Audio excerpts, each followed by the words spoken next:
Conseguiu visitar o ex-presidente? Como que ele está? Conseguimos visitar e o presidente Lula está preocupado com o Brasil. Se disse desconjurado com a situação da economia brasileira. Ele não pode acreditar que chegamos a tal ponto. Aliás, me pediu para passar a reflexão de alguns dados. Como justifica o país que já teve 20 milhões de empregos formais gerados durante o governo dele, ter hoje 13 milhões de desempregados? Como justifica o salário mínimo, que subiu por 11 anos consecutivos, além da inflação, ter nos últimos 2 anos não ter tido reajuste pelo menos da inflação? A estagnação do PIB. Eles não diziam que iam melhorar o país, que saindo a Dilma, saindo o PT, tudo ia melhorar? O que justifica, depois de 2 anos de governo de Michel Temer, de ter um PIB que não cresce, que está crescendo 0,09% no último período? A dívida, não diziam que era o PT que estava avacalhando com a dívida pública? Pois bem, como é que eles justificam que a dívida pulou de 39% do PIB em 2016 para 52% do PIB agora? E pediu para lembrar que nos governos do PT nós pegamos a dívida pública líquida com 60% e agora e derrubamos para 39%. Não eram eles que iam consertar o Brasil? Como justifica o PIB per capita, que já subiu 6,5% e hoje agora está subindo 0,2%? A queda do consumo do governo, das famílias, a queda na produção industrial, nos serviços, nos investimentos. No governo do presidente Lula, dos governos do PT, alcançamos até 21% dos investimentos em relação ao PIB. Hoje está em 15,6%. O PAC, que foi um motor do desenvolvimento econômico, que era de 53,6 bilhões, hoje tem 23 bilhões de reais. Os juros do cheque especial, do cartão de crédito, sendo que a inflação está no chão. Como justificar a queda do crédito em relação ao PIB? O aumento do lucro dos bancos de 50 bi para 57 bi? As pessoas vivendo abaixo da pobreza? Assim, o que justifica que 1.500.000 pessoas hoje vivam abaixo da linha da pobreza? Sendo que nós tiramos em nosso governo milhões de pessoas. Nós tínhamos 23,3 milhões de pessoas vivendo abaixo da linha da pobreza em 2003 e reduzimos para 9,8 em 2015. Como é que essas pessoas voltaram a ter uma pobreza tão expressiva? E como diminui o Bolsa Família no momento desse, um corte de 1,4 bilhão e também um corte de 1.300.000 famílias? Então o presidente está muito preocupado com a situação brasileira. Nós não discutimos sobre o seu processo, sobre o enfrentamento que ele tem que fazer. Ele diz que fica pensando no Brasil o tempo inteiro. E isso é um dos motivadores dele de ser candidato a presidente da República. Ele acha que pode voltar a reconstruir esse país, dar solução, assim como já deu quando foi presidente. Mas e como que ele está, assim, até em termos de condições do local que ele está, senadora? Porque tantas comissões vieram preocupadas aqui, querendo saber, querendo inspecionar o local. Como que é essa situação? O problema é que ele não devia estar onde ele está, né? Não se trata da condição de local. O presidente Lula é grande demais para estar preso. A liderança política desse país tinha que estar nas ruas. Quer dizer, um país que está vivendo uma situação dessas, que tirou o PT do governo, que tirou a Dilma, que encarcera o Lula, que gerou emprego, desenvolvimento, apresenta esses números da economia, esses números para as pessoas? Quer dizer, nós estamos voltando a ter gente usando lenha e álcool para cozinhar, tendo que optar entre comprar comida e botijão de gás. É isso que revolta o presidente. Por isso ele não devia estar onde está. Não é nem questão de analisar o local que ele está. Ele não devia estar aí. Isso é a maior injustiça que está se cometendo com uma pessoa que fez tanto para o Brasil. Quanto tempo a senhora passou lá? Cerca de 40, 45 minutos, e depois o ex-governador Jacques Wagner também conversou com ele. Ele falou um pouco sobre o dia a dia dele, sobre o que ele tem feito? Tem lido muito, tem procurado se informar, tem feito análises do que ele fez enquanto presidente, o que pode fazer agora, dizendo que nós temos proposta, ele tem proposta e a gente sabe disso para tirar o Brasil da crise.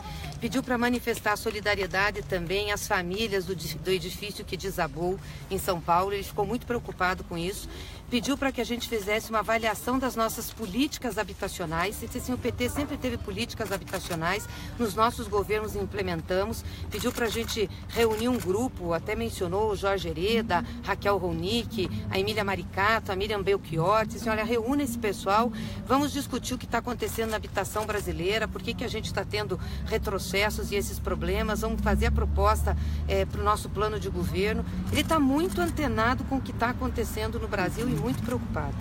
Como que foi a negociação? Oi? Como que foi a negociação para conseguir realizar a visita, senadora? Na realidade, nós tínhamos dificuldade de estabelecer outro dia. Ele anuiu que podia dividir com os familiares e aí apresentou-se uma proposta de ter pelo menos 1 hora por quinta-feira, sendo 2 pessoas para visitá-lo. Então, nós vamos fazer uma relação, submeter, né, aos advogados, a ele também, porque tem muitos pedidos de visita. Mas precisou partir dele, da defesa, então, a negociação? Precisou partir. O que eu lamento muito é a gente ter que dividir com a família, né, sendo que a gente poderia ter um outro horário para visitar. São 1 hora para 2 pessoas, incluindo a família? Não, a família visita na parte da manhã e um período à tarde. Mas essa visita ela já faz parte da negociação feita ontem? Já faz parte da negociação. Então não teve autorização judicial, foi uma conversa entre a juíza autorizou a Polícia Federal a negociar um horário conosco, com a defesa, para que a gente pudesse visitá-lo. E já tem os nomes das próximas 2 pessoas? Não, ainda não. Nós estamos vendo ainda como que nós vamos fazer. Ex-governador, vocês escreveram juntos? Sim. Ele foi lembrando, porque ele está estudando, ele está lendo, ele está vendo a situação. O presidente sempre é muito bem preparado e disse assim, eu tenho que falar sobre isso. Vamos anotar aqui as coisas para você dizer para o Brasil o que eu estou sentindo aqui. E ele disse essa palavra, estou desconjurado com a situação da economia brasileira. Mas a senhora que já conhece tanto a amiga particular dele, como é que a senhora avalia o estado do ex-presidente Lula? O presidente Lula é um homem muito forte, muito determinado, ele sabe o papel que ele cumpre, por isso ele vai enfrentar essa em nome do povo brasileiro. E o senhor ex-governador, como é que o senhor avalia o estado do ex-presidente Lula nessa visita? Olha, eu encontrei ele, como já foi dito aqui pela presidente Gleice, um homem extremamente indignado, injuriado com a injustiça cometida, não se conforma que esteja condenado sem prova, continua pedindo que alguém mostre as provas, depois inclusive das fotos que os sem-teto tiraram do apartamento.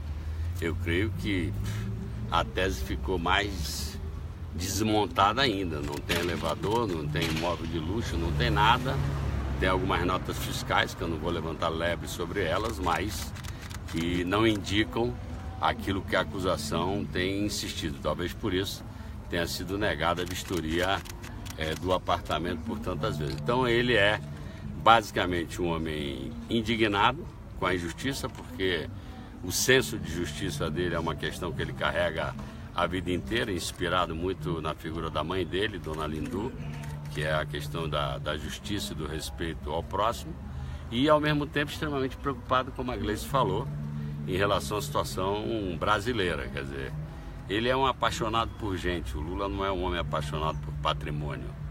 Ele é apaixonado pela obra política e social que ele conseguiu fazer depois que chegou à presidência da República. Então, ver gente voltar a ter índice de desemprego lá em cima, voltar a discrepância social no Brasil, o Brasil eventualmente voltar ao mapa da fome da FAO, isso machuca profundamente, porque foram 12, 13 anos de trabalho para a gente dar um salto que o mundo inteiro reconhece. Então ele está extremamente indignado com a injustiça contra ele, extremamente preocupado e solidário a tudo que o povo brasileiro está sofrendo e muito determinado. Como eu tenho dito, aqui no PT, pelo menos no PT, não tem plano A, nem B, nem C, nem X, nem Y, nem Z. Nós vamos com ele até o final de linha. O final de linha espero que seja dia 7 de outubro, com ele sendo candidato, e aí a decisão vai ser do povo brasileiro, mas nós vamos com ele até o final. Não adianta, as pessoas ficam preocupadas, perguntando, mas não vai pensar, pelo menos eu pessoalmente, não penso em outra coisa a não ser ajudar nessa caminhada de provar a inocência dele. E o que a Gleice falou, simbolicamente, anteontem, no 1º de maio, uma pessoa me falou, é estranho, porque na verdade a esperança dos brasileiros está enjaulada num quarto aqui da Polícia Federal, porque no fundo não sobra, cadê os outros candidatos? Aqueles que nos atacaram tanto estão apresentando quem que tem o respeito do povo brasileiro, o que simboliza, significa esperança, que as pessoas vivem de esperança e prosperidade. A esperança e prosperidade está ali no 4º andar desse prédio. Eu espero que saia para realizar realmente o que ele tem de sonho. Qual foi a reação dele quando ele chegou a ver vocês? Foram os primeiros a conseguir visitar, além de família, né, além dos advogados. Qual foi a reação dele assim que foi separado, aí eu não sei, porque a primeira... Conta o senhor então primeiro, depois... Não, eu sou amigo do Lula há 40 anos. Eu conheci o Lula em 1978 na Bahia, eu estava começando minha vida sindical e ele já era um líder sindical importante, foi para a Bahia para fazer uma palestra. Foi uma coisa muito marcante que quando ele estava lá num dia de sábado, a Marisa ligou dizendo que o Sandro tinha acabado de nascer, porque antecipou o parto, então ele nem viu o Sandro nascer porque estava lá na Bahia. Então a gente tem uma amizade de família muito grande, pessoal inclusive. É óbvio que é uma pessoa que fica indignada, mas eu sinto que eu conheço bem ele. Ele está muito firme, sai sempre dando palavras de...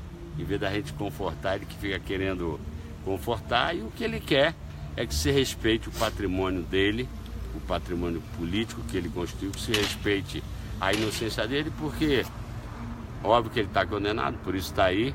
Até agora condenaram ele 4 pessoas, o juiz de primeiro grau e 3 juízes federais de segundo grau no TRF4. As provas até hoje não foram. Aqui no Brasil a gente está num sistema, se cria uma convicção e depois vai se tentar provar a convicção. Não se investiga um crime, porque até agora nenhum crime. E isso é que injuria ele, que ele diz: eu nunca pedi, nunca autorizei pedir e nunca recebi dinheiro de ninguém. Então, eu ainda sou daqueles que a esperança para mim ainda vai baixar, a luz superior vai baixar na cabeça dos que tem que julgar.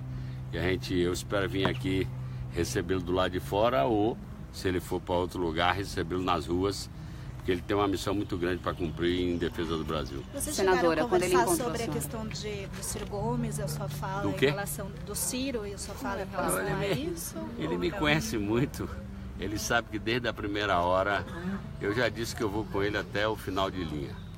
Agora, se acontecer da interdição dele, aí é o momento a gente vai discutir lá na frente. Por enquanto, nem ele discute isso aqui. Ele não fala sobre isso. Ciro não é pauta do PT, nem da conversa. Olha, eu já tinha vindo visitá-lo com a Comissão do Senado de Direitos Humanos. Claro que foi uma situação diferente, mas sempre de muita felicidade quando ele nos vê, né? Fica alegre. E eu acho que particularmente hoje, tanto com a minha presença como a do Jacques, pelo fato de a gente falar um pouquinho da política, do país, do que está acontecendo, e ele poder externar também isso e pedir para passar isso ao país. Quer dizer, que mesmo ele estando, como disse o governador Jacques Wagner, né, aqui no 4º andar da Polícia Federal, ele está pensando no povo brasileiro, que é o que motiva a continuar na luta e continuar enfrentando isso. Obrigada, senadora. Qual é a palavra mesmo que ele falou, que a senhora disse que ele usou? Desconjurado. Ele está desconjurado. Então aí pediram a entrevista? Sim, pediu para mandar um abraço, disse que eu ia sair aqui, ia no acampamento. Ele disse: não, vamos lá, vai lá, peça para o pessoal manda um abraço para o pessoal. Eu tô sempre ouvindo, a gente ouve de lá enquanto está lá conversando com ele. Ele disse: isso tem me dado força, tem me ajudado bastante. Eu acho que a gente podia passar lá só para dar um oi pro pessoal, né? Já falamos com todo mundo aqui, mas dar um oi. Vamos esperar só o Jacques, que aí ele vai. A gente continua falando. Olha, pessoal, muito legal. O presidente Lula está nesse pique, no pique antenado com a situação do Brasil. Ele não desliga nem um pouco dessa situação. Ele sabe o que está acontecendo na vida das pessoas, ele sabe do desemprego, ele sabe dos problemas da economia e, mais do que isso, ele sabe como resolver. Ele já resolveu esse problema. Então, isso o motiva muito.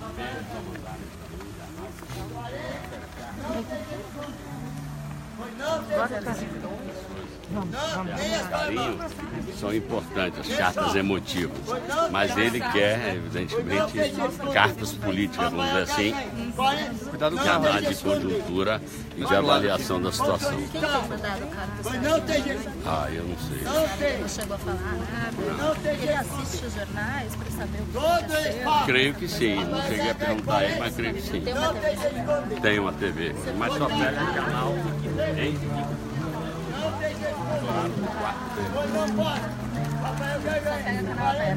Só pega canal aberto. E ele não comentou. As energias e as esperanças depois de uma conversa com o presidente é sempre muito inspirador. Não, com certeza. E ver que ele continua focado, né, no Brasil, no povo brasileiro, nas soluções, continua determinado a enfrentar isso tudo para poder trazer soluções para o Brasil. Isso é muito bom para nós e muito estimulante. Senadora, como é que ele está se informando? Ele assiste os telejornais? Como é? Ele assiste um pouco, mas ele sempre recebe informações da imprensa. A gente também manda dados para ele do acompanhamento atual.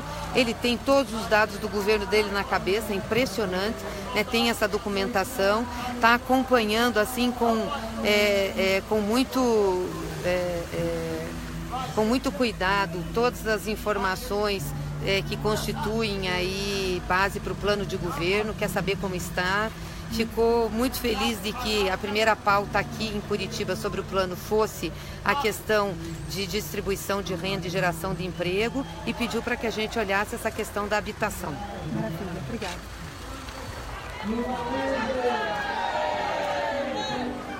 Lula livre! Lula livre! Lula livre! Lula livre! Lula livre! Lula livre! Lula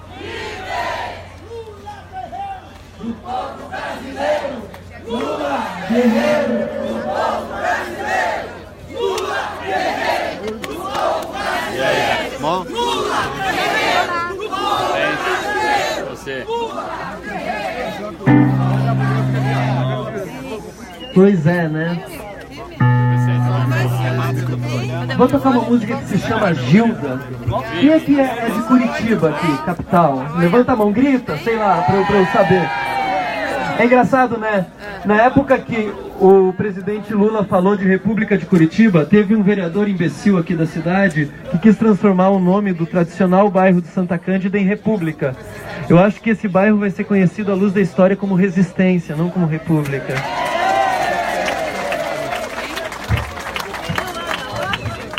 Firme. A menina ficou lá esperando e não Quer falar? Acho que você podia dar um recadinho, né, Jacques, pra... Tudo bem? Pessoal, vamos cantar mais daqui um pouquinho. Hoje eu estou interrompendo aqui, né, o processo, mas tá bom. É porque a gente tem boas notícias. Mas a nossa imprensa vai ficar do ladinho, né? Vamos combinar? Ali e o povo mais pra cá, tá? Vou passar aqui pra nossa senadora Gleice Hoffmann e também pro Jacques, que tem novidades. Bom, boa noite. Boa noite. Lula livre! Bom, então, eu e a Gleice acabamos de fazer uma visita rápida. A gente gostaria de mais, mas foi a combinação com a juíza e com a superintendência da Polícia Federal. Então eu queria primeiro trazer para vocês a notícia de que ele, dentro da situação que está firme, está bem, agradece a vigília de todos vocês e agradece todas as manifestações que têm sido feitas em todo o Brasil e que chegam a ele através de e-mail, de cartas, de várias formas que chegam aqui. Ele está firme, determinado, evidentemente super indignado, continua insistindo que quer que alguém mostre alguma prova que justifique a esperança do Brasil, porque o Lula, na verdade, é a esperança do Brasil de futuro, trancado num quarto da Polícia Federal. E ele está indignado porque sabe da sua inocência e não se conforma, principalmente depois que os sem-teto tiraram as fotos daquele apartamento, onde nada daquilo que se dizia, e talvez por isso não se permitiu a perícia da defesa do presidente Lula, acaba desmontando mais ainda a artificialidade da condenação dele.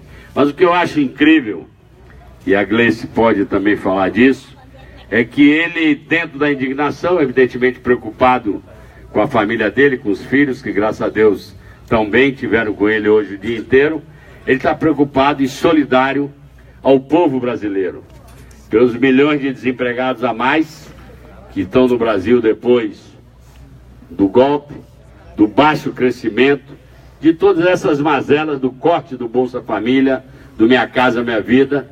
Então, mesmo ali, ele tem lido muito livros, artigos, documentos e continua com foco naquilo que ele mais ama, que é o povo brasileiro e o nosso Brasil, preocupado em sair, vir para as ruas, fazer campanha, sentar na cadeira de presidente e botar o país no caminho da prosperidade e da esperança.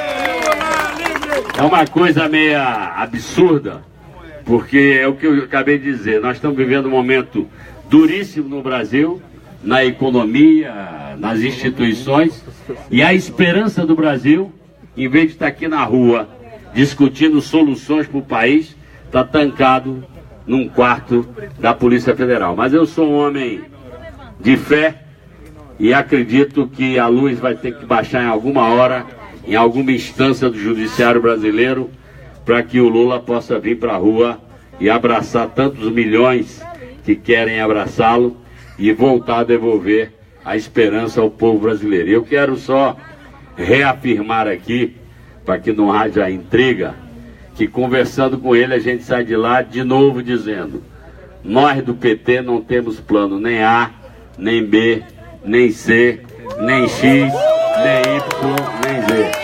Nosso plano é LL, Lula livre, Lula candidato, Lula presidente. Um abraço! Lula livre! Lula livre! Lula livre! Lula livre! Lula livre! Lula livre! Boa noite, pessoal. Cumprimentar cada uma de vocês que estão aqui, que não arredam peça, a gente é corajosa e valente, viu, Jacques Wagner? Desde o início que o presidente foi trazido para cá, a gente tem gente aqui fazendo a vigília. Temos os artistas que vêm aqui contribuir, pessoal que vem debater, os movimentos sociais. Hoje a discussão de uma mesa do plano de governo, né, Renato? Quero agradecer você, ao Márcio Postman, ao doutor Roberto Amaral, que está aqui. Muito legal a presença de vocês e discutindo um tema que é fundamental para o Brasil hoje, que é a geração de emprego e renda. Aliás, a primeira coisa que eu perguntei para o presidente é: como o senhor está? Ele me disse assim: preocupadíssimo com o Brasil. Estou desconjurado, foi a palavra que ele usou, desconjurado com o que está acontecendo na economia do país. Ele disse assim: pega uma caneta aí, vamos fazer uma avaliação do que está acontecendo para você dizer para o povo. Ele disse: eu não me conformo, depois de nós termos gerado quase 20 milhões de empregos formais no Brasil, hoje nós temos 13 milhões de desempregados. Não me conformo depois de nós termos 11 anos consecutivos de aumento real do salário mínimo, acima da inflação. Os últimos 2 anos nós não temos tido nem a reposição da inflação. Não me conformo com a estagnação do PIB. Não era essa gente que ia dizer que o Brasil ia crescer, que iam tirar o Brasil da crise, que iam arrumar as contas nacionais? Como é que eles explicam que a dívida pública, que em 2015 era de 2016 era de 39% do PIB, agora está em 52%.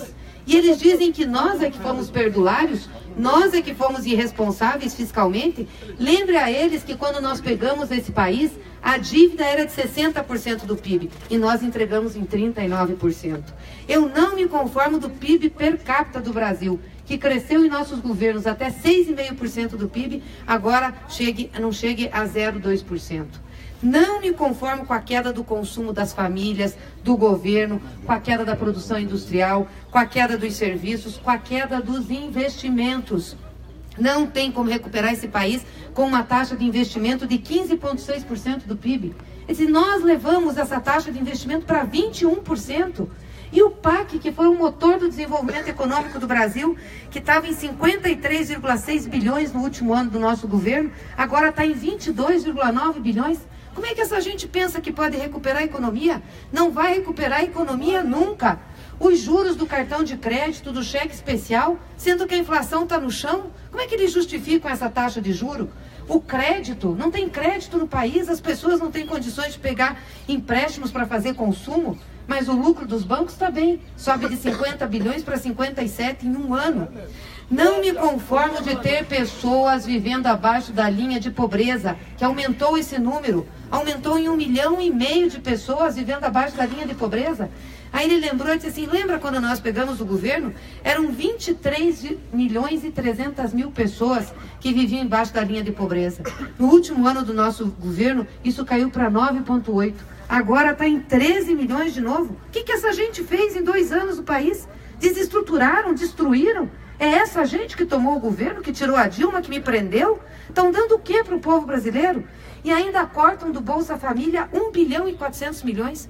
Tiram 1 milhão e 300 mil famílias do Bolsa Família, sendo que está aumentando a pobreza. Que cabeça é dessa gente?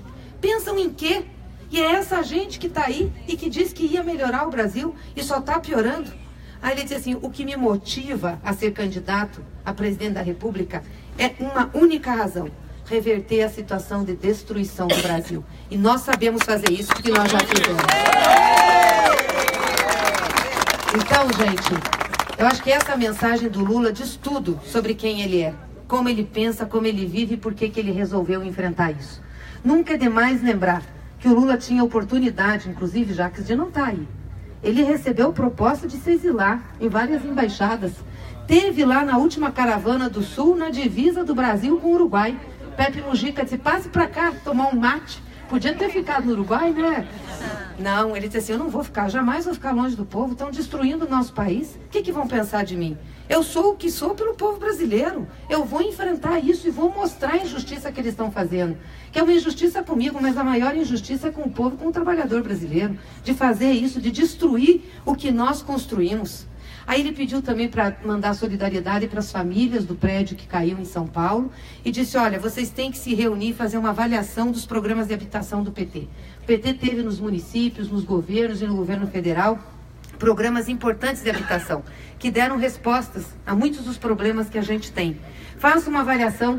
E ainda disse, ó, chama lá o Jorge Hereda, chama a Raquel Ronick, chama a Emília Maricato, chama a Miriam Belchior, fala com o pessoal lá do plano de governo, vocês têm que sentar, analisar e propor para o Brasil uma proposta decente da habitação em cima da nossa experiência e do que nós aprendemos com os nossos erros. E ficou muito feliz de que vocês estão discutindo aqui hoje a questão da geração de emprego e renda. Assim, isso é urgente. Não dá para o povo brasileiro ter que decidir entre comprar comida e botijão de gás. É uma vergonha isso. Nós tínhamos derrubado o preço do botijão de gás, derrubado o preço da cesta básica, aumentado o salário mínimo e agora a situação que nós estamos.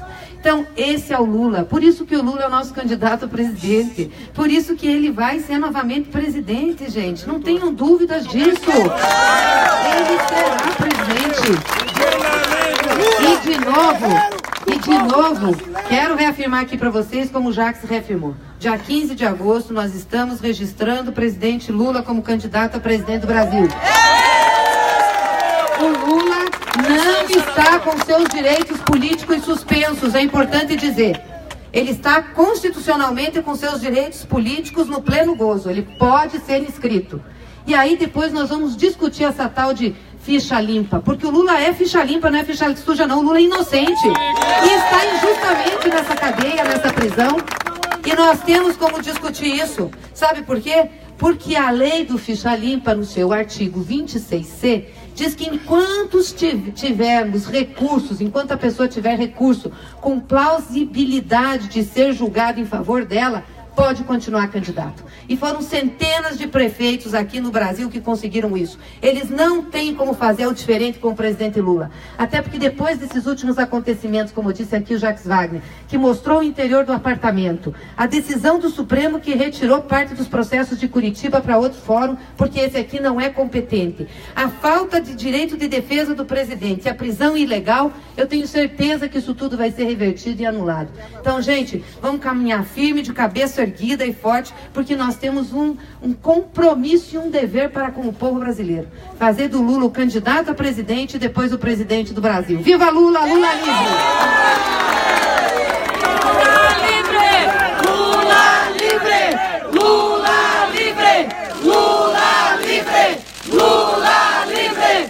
Lula livre! Lula livre! Lula livre! Que bom nessas notícias, boas notícias do nosso presidente aqui na vigília Lula Livre. A gente quer imensamente agradecer a Gleice, está dia e noite, noite e dia. Um boa noite às 19. Nós vamos fazer uma boa noite. A Gleice vai descansar. Nós vamos continuar com música, vai viajar. E nós vamos continuar com música aqui, com muita animação depois dessas notícias, com muita vibração. É isso aí, pessoal. Lula livre!